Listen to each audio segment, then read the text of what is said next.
Mi aroswn ni ym myd gwleidyddiaeth ac mi fydd mudiad newydd ar enw Cymru Newydd yn cael ei lansio yn y Senedd yma Caerdydd nos yfory.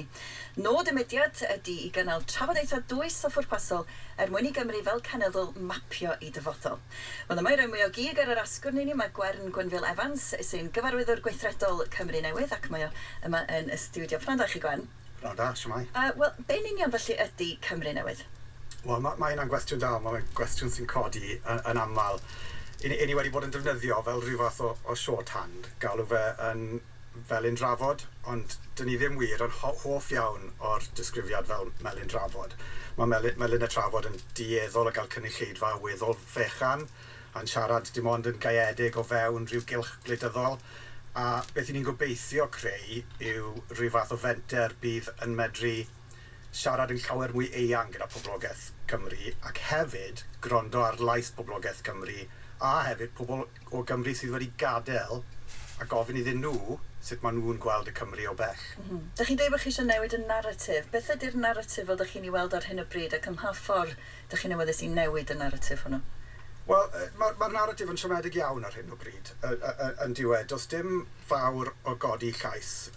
Mae'r newidiadau llywodraethol yn San Steffan heb ddod ag unrhyw newid i Gymru er gweithio, chymod, yr holl siarad a Comisiwn Cyfansoddiadol Cymru a'r adroddiad yn gofyn am fwy o ddatganoli.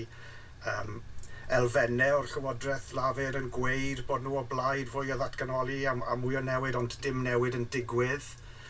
A ni'n dawel iawn amdano fe. Be wedodd Sheen amdano fe? Accommodate, yn dy fe. A i ni wneud hyn, mae'n pen yn pli, i ni ddim yn siarad, i ni ddim yn codi cais, i ni ddim yn mynnu. I ni ddim yn mynnu bod ni'n cael y newidiadau. A dyn ni ddim yn gwasgar y gwybodaeth yna ar hyd a lled poblogaeth Cymru chwaith. Ydym wedi bawb fyny bod hyn yn digwydd. A i roi esiampl gwych o hyn, sy'n dangos gymaint mae'n democratiaeth wedi tanseilio. Gyda chi'n sôn am ddydd Gwildewi, mae newydd fod yng Nghymru, mae pob plaid yn y Senedd o blaid cael dydd Gwildewi yn ddydd Gwilbanc i Gymru. Pob un. A mae'n cael ei ddiastyr yn cwyd. Ond ym mha ffordd fyda'r Cymru Newydd newid hynny, ond nid ydy hi lawr i'n gwleidyddion ni sydd wedi hethol y ddemocrataidd ac yn, fel ydych chi'n dweud, yn awyddus i weld dydd Gwildewi'n dod yn Wylabanc. Yn sicr, mae'n rôl i wleidyddion, ond mae rhaid i rywun cadw llygad ar y gwleidyddion hefyd, a codi sgyrsiau newydd, a darparu syniadau newydd. Mae pobl yn dieddol o fynd o fewn i trac unwaith maen nhw o fewn gwleidyddiaeth. Yn dyn nhw, a mae'r syniadau'r blaid a ffyddlondeb a theirn garwch tuag at 'u plaid nhw, ta beth yw 'u plaid nhw. Rhai yn fwy teirn garwch ag eraill, wrth gwrs, yn rheoli ar hyn maen nhw'n ystyried, ar hyn maen nhw'n gweud, ar hyn maen nhw'n meddwl. A dyn ni ddim wedyn o reidrwydd yn cael syniadau arloesol. Dyn ni ddim yn cael pobl yn sôn amdano syniadau sydd efallai'n syniadau gwych, ond lle bod rhaid newid rhywfaint o'r gyfundrefn presennol mwyn i gwireddu fel syniadau. A oherwydd hynna, mae cyfleoedd yn cael ei golli, a dyw'r sgwrs ddim yn ddigon eang. A'n bwriad ni yw ehangu'r sgwrs yna. A i fod yn glir, mae pawb yn gwybod beth yw fy safbwynt personol cyfansoddiadol, chi'n mynd i fi o blaid annibyniaeth. Ych chi'n gen brifweithredwr Yes Cymru? Odw. Ond wedi bod o blaid annibyniaeth ers o'n i'n blentyn, yn dod o Tregaron. Mae Tregaron mwy neu lai yn wlad annibynnol yn barod. Dyw Cymru Newydd New Wales, dyw e ddim yn ymgyrchu dros annibyniaeth.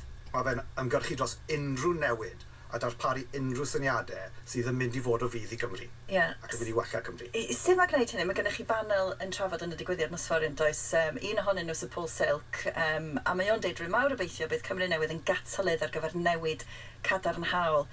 Sut mae bod yn gatalydd? Sut mae gweithredu y syniadau yma ydych chi'n gobeithio i cael wrth i chi siarad efo bobl ar draws Cymru a ledled y byd? Wel, mae yna gwestiwn arbennig o dda, a'r cam cyntaf yw cael y sgwrs yn dy fe. Mae rhaid codi llais. A mae rhaid cael gymaint o bobl a phosib yn rhan o'r sgwrs yna. O'n i falch iawn o cael Paul Silk i ddod ar y panel. Mae Paul Silk siŵr o fod yn teimlo rhywfaint o rwystredigaeth i hunan. Oedd rhai o'r argymellion ar y Comisiwn Silk nôl yn 2014. Gaethon nhw i ailadrodd gyda'r un geiriau yn union yn Comisiwn Macalester Williams nath adrodd yn mis Ionawr 2024.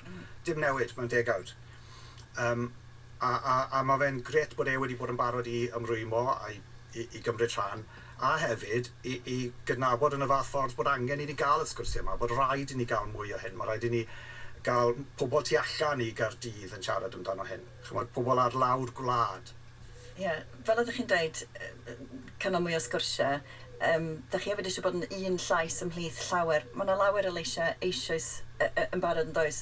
Os na berig bod gormod o, a dwi'n gwybod bod chi ddim eisiau disgrifio chi'n fel melyn trafod, gormod o melyn a trafod fel Cymru Newydd yn bodoli'n barod. Be fedrwch chi ychwanegu at y trafodaeth? Bydden ni'n gwadu bod gormod o leisiau, a bydden ni'n gwadu bod na unrhyw leisiau eraill fel Cymru Newydd, a wedi gwir. Mae yna lot o leisiau o fewn y sefydliad yn trafod o fewn cyfyngderau weddol tenau, ond ddim tu hwnt i'r traciau yna. Yeah. So mae gyda ni sawl melyn drafod sydd bron yn ddi-ffail yn trafod polisïau cymdeithasol, ond dyn nhw ddim yn mentro tu hwnt i'r ffinoedd datganoledig yna. Dyn nhw ddim yn mentro i drafod bethau sydd falle'n anghyfforddus neu'n heriol. Chymod, dyn ni ddim yn clywed pobl yn trafod yn ddwfn ynglyn â ein system addysg a sut fedrwn ni newid ac arloesi yn ein system addysg. A cofiwch, i ni sôn am Gymru fan hyn, mae Cymru dros y canrifoedd wedi bod yn arloeswr anhygol yn myd addysg, ond dyn ni ddim yn clywed y sgwrs yna. Dyn ni ddim yn clywed sgwrsiau amdano'r economi, dyn ni ddim yn clywed y pethau yma, a mae angen i ni clywed y pethau yma. Felly, dyna ydych chi'n meddwl fydd yn gwneud chi'n wahanol i sefydliad fel yr IWA, sefydliad materion Cymraeg?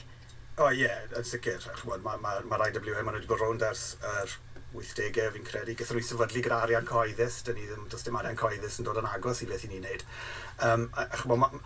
A i ni'n mynd i fod yn gwahodd pawb mewn i siarad ac i drafod. Ond bod chi yn dod gyda barn sydd wedi seilio mewn gwybodaeth cadarn a data, does ni ddim diddordeb i bobl sy'n dod â rhagfarn a chasineb, ond bod y barn yn un sydd yn glir ac yn gadarn o safbwynt graidd y farn honno, mae croeso i chi ddod i ddadle da ni, neu nod i fod yn rhan o Gymru Newydd, gwirfoddolwyr i ni gyd. Yeah. A faint ohonych chi sydd ar hyn o bryd? Mae yna 7 oedd yn y tîm craidd sydd wedi cymryd ni'r pwynt yma, a mae yna 3 neu 4 yn barod yn aros i ymuno tan i'r eiliad i ni wedi lansio'r swyddogol. Ie. Swn i'ch rhywfaint, mae rhaid ni symud ymlaen, ond am y lawnsiad nos yfory yn y Senedd am 6 o gloch. Tycynam ddim? Tycynam ddim ar gael ar Eventbrite. Ni wedi gorfod ychwanegu mwy o dycynau dwywaith, sydd yn galonogol iawn, dangos faint o alw sydd am y fath hyn o sgwrs. Ond mae yna rhai ar ôl, a os nhw'n dechrau rhedeg mas na ychwanegu mwy. O dyna ni, Gwern Gwynfil. Diolch yn fawr iawn i chi am ddod mewn i'r studio. Diolch o galon.